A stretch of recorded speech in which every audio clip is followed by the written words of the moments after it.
Mas Jesus lhe disse: mulher, que tenho eu contigo? Ainda não é chegada a minha hora. Então ela falou aos serventes: fazei tudo o que ele vos disser. Estavam ali 6 talhas de pedra que os judeus usavam para as purificações, e cada uma levava 2 ou 3 metretas. Jesus lhes disse: enchei de água as talhas. Eles as encheram totalmente. Então lhes determinou: tirai agora e levai ao mestre-sala. Eles o fizeram. Tendo o mestre-sala provado a água transformada em vinho, não sabendo de onde viera, se bem que o sabiam os serventes que haviam tirado a água, chamou o noivo e lhe disse: todos costumam pôr primeiro o bom vinho, e quando já beberam fartamente, servem o inferior. Tu, porém, guardaste o bom vinho até agora. Com este, deu Jesus princípio aos seus sinais em Caná da Galileia. Manifestou a sua glória e os seus discípulos creram nele. Depois disso, desceu para Cafarnaum com a sua mãe, os seus irmãos e os seus discípulos, e ficaram ali não muitos dias. Vamos orar. Deus querido, nós te agradecemos pelo privilégio que temos de ter a sua palavra ao nosso alcance. Te agradecemos também pela ação do teu Espírito, nos ajudando a compreender, ó Deus, aquilo que o Senhor quer falar conosco por meio dela. Nesse momento, mais uma vez, pedimos que o Senhor fale aos nossos corações, que o Senhor se revele a nós, ó Deus, por meio da exposição deste texto, e que possamos, ó Deus, sair daqui cheios do Senhor, cheios da sua palavra e de esperança em Cristo Jesus. Amém. Você acredita em milagres? Amém. Todos nós acreditamos em milagres. O cristianismo é essencialmente uma fé que crê na intervenção sobrenatural de Deus que criou todas as coisas. Mas você já parou para pensar que, embora a Bíblia, que é a nossa única regra de fé e prática, em todo o seu texto nos fale do amor de Deus e de como Deus se revelou a nós em atos milagrosos, embora nós possamos ver a intervenção de Deus na história do homem por meio de milagres grandiosos, grandes feitos, embora todas estas coisas sejam estudadas por nós durante boa parte da nossa vida, em muitas ocasiões dela, nós agimos como se esta não fosse uma verdade que se aplicasse a nós. Você já parou para pensar como muitas vezes nós declaramos a fé de que milagres são possíveis, mas muitas vezes vivemos como se eles fossem impossíveis a nós? Por que será que ao mesmo tempo que afirmamos a fé num Deus que faz milagres, nós duvidamos tanto no nosso coração? Por que será que nós confessamos, declaramos a fé num Deus que transforma água em vinho, que transforma a realidade de pessoas, que transformou a nossa própria realidade, nos reconciliando com Deus? Por que será que, embora todas estas coisas sejam verdades, nós vivemos ansiosos, com medo de tantas situações? Eu gostaria de conversar com você nessa manhã a respeito disso. Quando nós olhamos para este texto, nós percebemos que este é o start daquilo que João, diferentemente dos outros evangelistas, tratou ser os sinais de Jesus. Se você fizer uma leitura um pouco mais atenta do Evangelho de João, você vai perceber que na temática de João, os milagres operados por Jesus são descritos como sinais da sua glória, do seu poder, que tem como propósito provocar fé nos discípulos, como nós vimos aqui, bem como nas pessoas que eram objeto destes sinais e daqueles que estavam observando. Os milagres que Deus opera, ou os sinais do poder de Jesus, como sendo o unigênito Filho de Deus, o Messias, nunca eram ocasionais, mas eram propositais. Não se tratavam de acidentes de percurso, mas da vontade de Deus que se revelava na vida das pessoas. E este é, portanto, o primeiro destes sinais descritos por João no seu Evangelho. Jesus, juntamente com Maria e seus discípulos, foram convidados para uma festa de casamento que estava acontecendo em Caná da Galileia. Num dado momento da história, apareceu um problema. Acabou o vinho. Eu preciso relembrar os irmãos que, diferentemente do que nós temos hoje culturalmente, onde festas de casamento duram poucas horas, naquele tempo duravam dias. As pessoas se deslocavam longas distâncias e se hospedavam ali. E era, portanto, necessário receber bem os convidados, tratá-los bem, servi-los bem. Mas embora tivesse havido planejamento por parte dos familiares, dos pais e principalmente dos noivos, aconteceu um problema. O suprimento acabou. Algo havia dado de errado. E Maria, então, evidenciando aquele problema que aparentemente estava sem solução, corre até a presença de Jesus e lhe diz: acabou o vinho. Entretanto, Jesus diz para ela: não seja apressada, Maria. Aqui eu preciso fazer um parêntese, porque eu quero dizer da minha primeira experiência com esse texto. Quando eu li esse texto, muito tempo atrás, eu pensei: poxa vida, Jesus parece ter sido rude com a sua mãe, quando ele se dirige a ela: o que tenho eu contigo, mulher? Mas na verdade, irmãos, nós precisamos dar luz ao texto dentro do seu contexto. Se para nós hoje referir-nos à nossa mãe parece, dessa forma hoje, parece ser deselegante, deseducado, era algo comum nos tempos de Jesus. É como se Jesus estivesse falando com ela: mãe, não é chegado o meu momento. Simples assim. Então Jesus diz para Maria: mamãe, não seja apressada, ainda não é a hora. Maria, então, depois destas palavras de Jesus, se vira para o céu. Maria era alguém de opinião, irmãos. Pensa numa mãe ali comprometida em prover de alguma forma solução. E ela então vai falar com Jesus, percebeu que estava apressada. Mas como era alguém de opinião, ela vai atrás dos servos. Está vendo aquele moço ali? Jesus. Não é bonito? Está vendo aquele moço ali? Tudo que ele pedir a vocês, vocês obedeçam. A história continua. Num dado momento, então, Jesus chama aqueles servos e diz para eles: sabe aquelas talhas onde as pessoas costumam colocar água para se limpar? Encham elas de água. Prontamente os servos vão lá e diz-nos o texto que eles encheram as talhas até a boca, encheram tudo.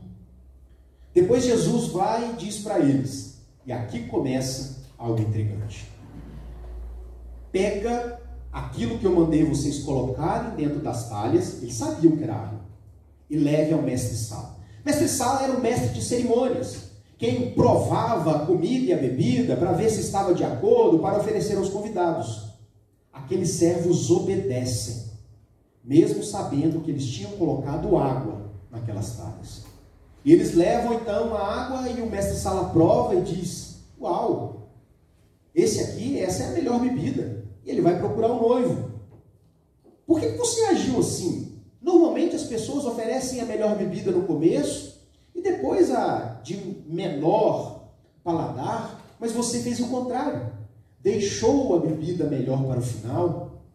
E aí, meus irmãos, embora o noivo não soubesse exatamente o que estava acontecendo, muito menos o mestre-sala, os serventes sabiam que acabara de acontecer um grande milagre. Maria sabia, porque ela havia dito a Jesus que havia acabado o vinho. Os discípulos sabiam, por isso João narra que eles creram em Jesus. O milagre acabara de acontecer. E quando nós olhamos para esse texto, meus irmãos, eu fiquei imaginando como muitas vezes nós somos como Maria, esperando que o momento de Jesus chegasse para que ele pudesse dar os seus sinais, fazer milagres próprios do próprio Deus. Quantas vezes nós ficamos também boa parte da nossa vida esperando que algo de Deus aconteça na nossa vida, na nossa família, na nossa história. Quantas vezes nós vivemos à espera de um milagre de Deus? Quantas vezes nós desejamos tanto que Deus intervenha na nossa vida e mude a nossa sorte? Por isso, eu quero chamar a sua atenção para 3 atitudes que observei nesse texto, que nos ajudam a entender como nós não apenas podemos, mas devemos permanecer ou viver enquanto esperamos o milagre pelo qual nós temos orado. Eu disse aqui que Maria era uma mulher de opinião. Nós precisamos ter atitude, irmãos. Quando eu estava preparando a mensagem de hoje, eu me lembrei de algo que aconteceu lá em casa, que nos faz pensar que ter atitude é bom, mas a gente precisa ter cuidado para não se antecipar aos fatos além da conta. Quando temos filhos pequenos, estou vendo ali, né, o presbítero Valdemir com as crianças no colo, a gente vive na expectativa, ensinando para que as crianças se desenvolvam. Grazi, logo vai ser, né, vai ter um bebezinho em casa, você vai cuidar dela, ela vai chorar toda vez que ela tiver fome, você vai acompanhar o processo de crescimento, mas vai chegar um tempo que ela vai querer procurar comida sozinha, sem pedir a sua ajuda. Isso está acontecendo lá em casa. O Azaf já não chama a gente falando que está com fome, ele vai atrás de comida. Pensa no menino de opinião. Recentemente eu comecei a observar que a geladeira, depois que fica um tempo aberta, ela faz um barulhinho. Plim, plim, plim, plim. A gente ia lá, a geladeira estava aberta. Num dado momento da história, a gente percebeu que tinha alguém que estava futricando ali. Porque o freezer é embaixo, o refrigerador é em cima, e tinha uma cadeira lá. Isso só pode ser o Azaf. Mas a gente não tinha visto nada, então a gente só imaginou que tivesse sido ele. Aparentemente tudo normal. Até que, um dia, a Fernanda encontra o Azaf, então, em flagrante delito. Sem chance de desculpa. E ele tinha aberto a geladeira, com opinião. Ele tinha aberto a geladeira e começou a olhar o que servia para ele. Ele pegou a melancia e deu uma mordida. Aí ele viu o Danone, devolveu a melancia e pegou o Danone. Abriu, deu um golo. Viu que o outro tinha uma cor diferente, devolveu aquele, pegou o outro e comeu. E assim ele foi igual o rato, comendo um pouco aqui, um pouco ali, um pouco aqui, um pouco ali. Desceu, a Fernanda disse para ele: Azaf, por que você não pediu para a mamãe? Eu arrumava comida para você. Ah, não precisa, agora eu já estou cheio. Às vezes a gente, na tentativa de resolver os nossos problemas, de nos antecipar aos fatos, nós somos apressados demais. E pode ser, meus irmãos, que soframos as consequências de sermos apressados. O Azaf poderia ter caído de lá.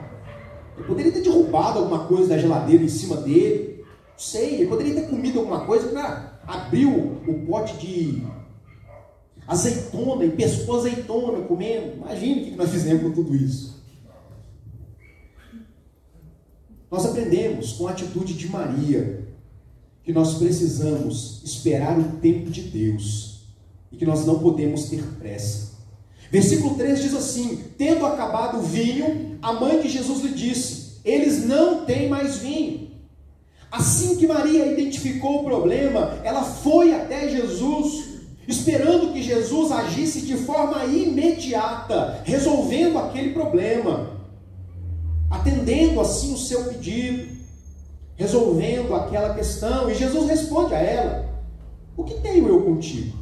Ainda não é chegada a minha hora. 2 questões aqui me saltam aos olhos, meus irmãos. A primeira delas é a pressa de Maria.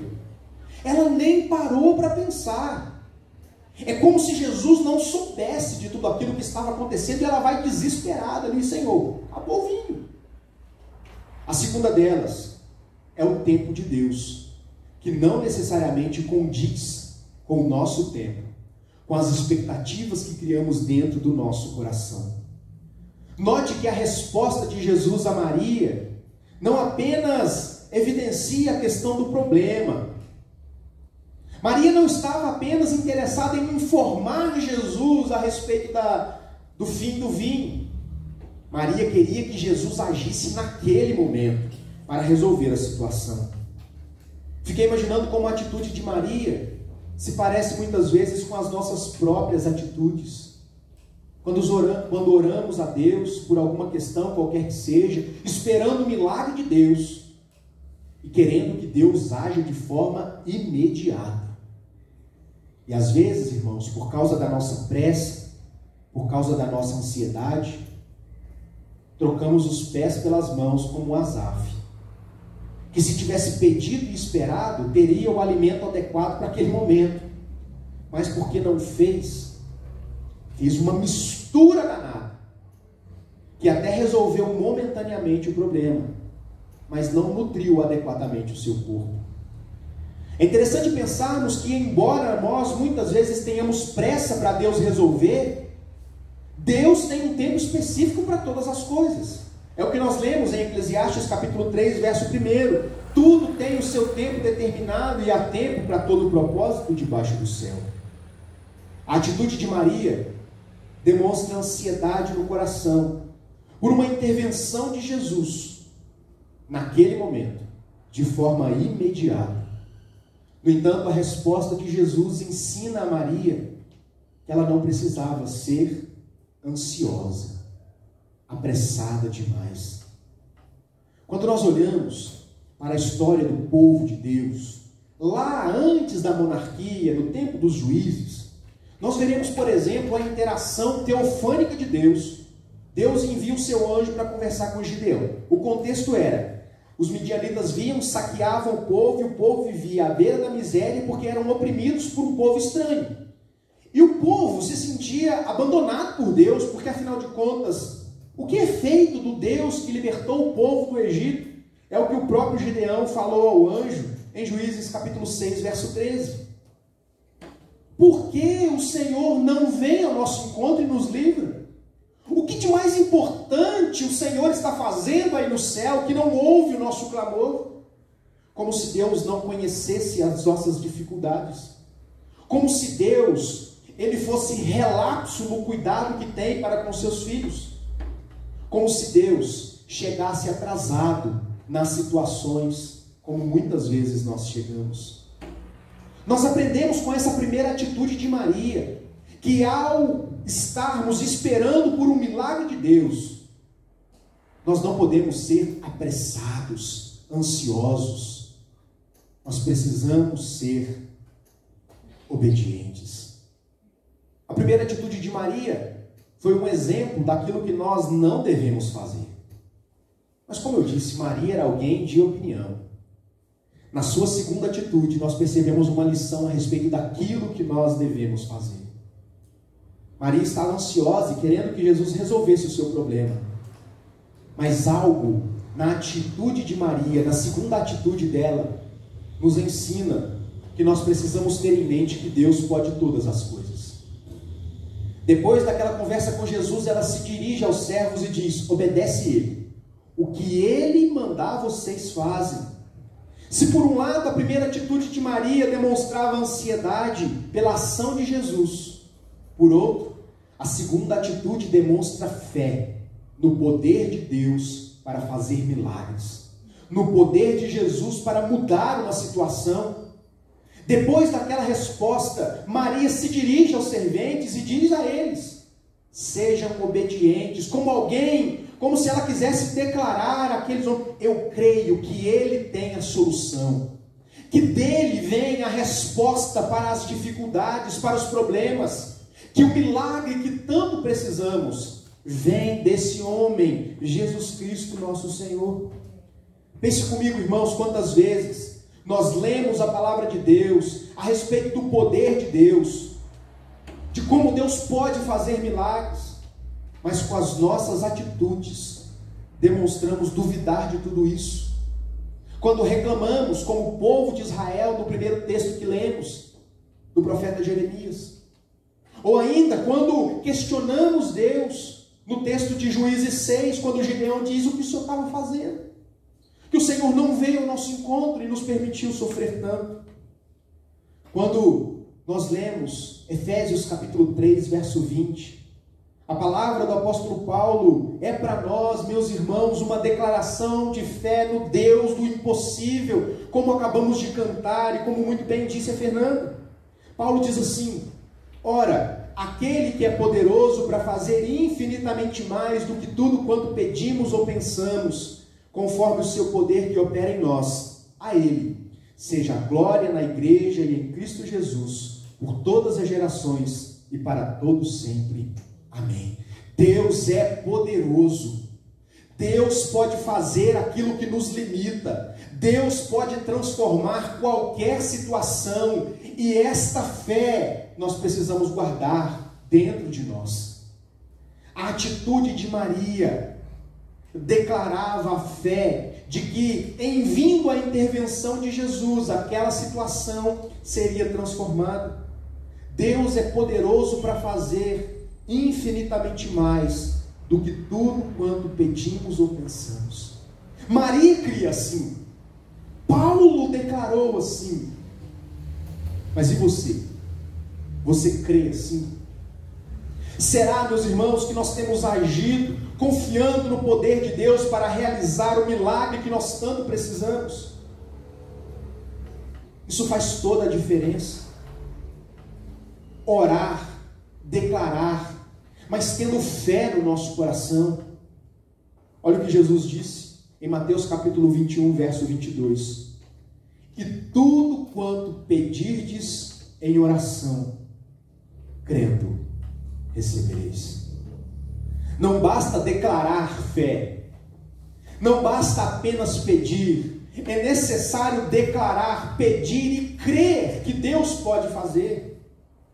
Quantas vezes nós começamos a orar por um familiar nosso, para que ele mude de ideia, para que ele se converta, para que ele abandone vícios, para que ele se transforme de dentro para fora, para que pessoas sejam curadas. E ao longo deste processo nós simplesmente deixamos de orar, como se parássemos de acreditar que é possível para Deus promover tal transformação. A segunda atitude de Maria nos leva a pensar, irmãos, que Deus é poderoso para fazer. Ele pode não querer fazer, isso precisa estar claro, mas Ele pode fazer. Não somos Deus, é Deus quem sabe se vai e quando vai. É por isso que nós precisamos nos dobrar em oração na presença de Deus e colocar diante dele o nosso lamento, os nossos problemas, dizer ao Senhor onde o nosso calo aperta, onde as nossas dificuldades nos oprimem. Mas nós aprendemos ainda uma terceira e última lição com uma terceira atitude, agora não mais de Maria, mas dos serventes. É necessário que nós possamos aprender a obedecer, mas com confiança. Acompanhe o que nos diz o texto. Então lhes determinou: tirai agora e levai ao mestre-sala. Eles o fizeram. Irmãos, até aquele momento estava entre Maria, Jesus, os servos e os discípulos. Estava restrito a esse contingente de pessoas tudo que estava acontecendo. Ninguém melhor do que os servos sabiam o que tinham dentro das talhas. E Jesus então dá a eles uma ordem um tanto quanto inusitada. Por que o mestre-sala? Colocamos água. O que será que ele vai pensar de nós?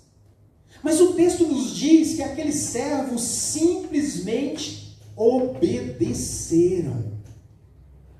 A palavra de Deus nos diz, meus irmãos, que nós somos amigos de Jesus se fizermos o que Ele nos manda. Como a gente quer ser amigo de Jesus? Quero ser amigo de Deus, fazer isso, fazer aquilo outro. Mas não estamos tão dispostos assim a obedecer ao Senhor. E sabe o que a Bíblia nos diz a respeito de milagres? Tenha fé. Peça com fé, tenha confiança, tenha esperança, acredite, se necessário for, contra a esperança. É o que Paulo diz a respeito de Abraão. quando já não havia a menor possibilidade de ter filhos. Humanamente falando, a promessa de Deus não poderia se concretizar, mas diz-nos Paulo que Abraão creu contra a própria esperança. Sabe o que isso nos ensina, irmãos? Que nós precisamos de verdade, de todo o nosso coração, obedecer a Deus. Quando Ele diz, orai sem cessar, coloquem as suas dificuldades diante de mim, mas com confiança de que Deus pode transformar a situação. Até aquele momento, a água era água, e Jesus manda, leve ao mestre-sala. Eu fico pensando como nós muitas vezes nos identificamos com os serventes aqui. Diante do impossível, na maioria das vezes, nós até queremos que aconteça, esperamos que aconteça, mas agimos com descrédito, porque nós nos concentramos naquilo que só Deus pode fazer. Eu tenho orado para que Deus transforme a minha esposa, o meu marido, mas faz 30 anos que eu tenho orado por isso, 20 anos que eu tenho orado pelo meu filho, e ele continua nesse vício, nessa vida, fazendo isso e aquilo. Nós nos concentramos na impossibilidade que pode ser resolvida apenas por Deus, e nos esquecemos daquilo que Deus nos manda efetivamente fazer. Fico imaginando, se aqueles serventes tivessem pensado, como que Jesus vai transformar água em vinho para me levar para o mestre-sala? Possivelmente eles teriam recusado a obedecer. Eles teriam deixado de cumprir a ordem. Mas eles resolveram, numa atitude, nós vamos obedecer. Maria disse que esse cara é digno de confiança. Nós vamos obedecer. Todas as vezes que nós nos concentramos naquilo que Deus quer que nós façamos, e deixamos nas mãos de Deus aquilo que só Deus pode fazer, o milagre acontece. Sempre o milagre de Deus acontece. Se não da forma com que nós pedimos, no nosso coração. Deus transforma a maneira que nós enxergamos a mesma situação. Quando oramos por cura e vem a morte, o milagre do consolo do Espírito Santo vem no nosso coração. Quando oramos por prosperidade e vem a dificuldade, Paulo nos ensina, Deus nos ajuda a aprender a viver com contentamento. O milagre sempre acontece, mas Deus requer de nós que nós o busquemos. Os irmãos se lembram de Jeremias 29? Buscar-me-eis e me achareis. Quando? Em buscardes de todo o vosso coração. Você espera o milagre de Deus?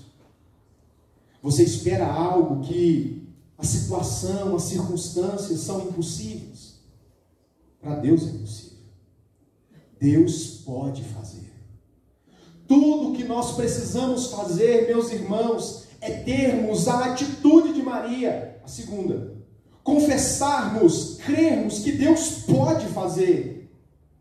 Termos a atitude dos servos, sermos obedientes a Deus. E no nosso caso, buscarmos ao Senhor com fé, com confiança.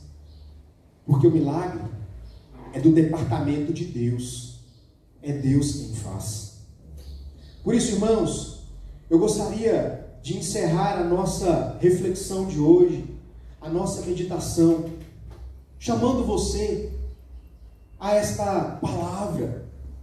Todos nós, em alguma área da nossa vida, precisamos de um milagre, de uma intervenção de Deus, de algo que aos olhos dos seres humanos, aos nossos próprios olhos, parece algo impossível.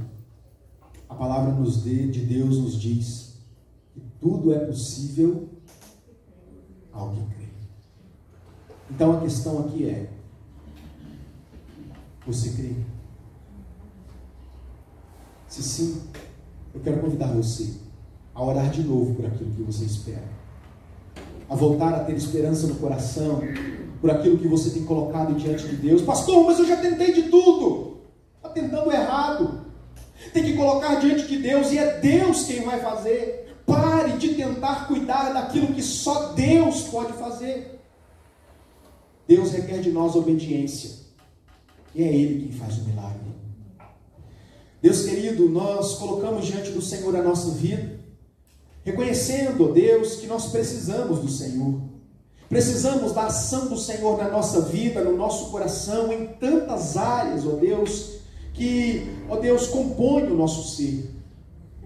Eu peço, ó Pai, que em nome de Jesus, o Senhor ouça as nossas orações, toque, ó Deus, no nosso coração e nos permita ter atitudes que correspondam à fé que professamos.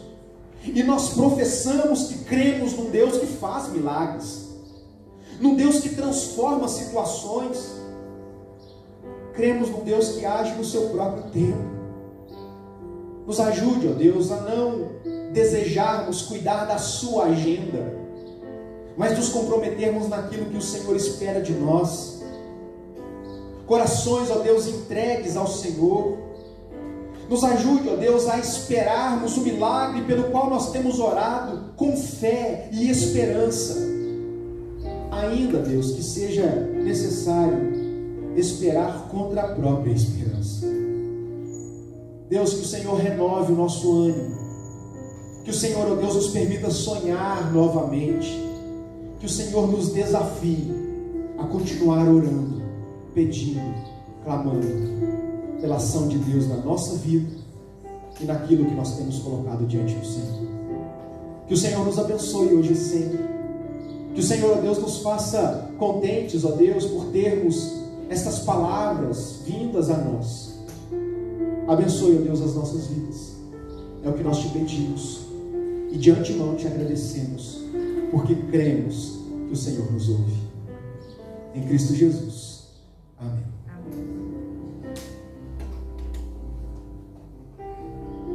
Amém. Meus irmãos, hoje é um dia muito especial. É um dia especial porque nós podemos até não ter irmãos, podemos ser filhos únicos.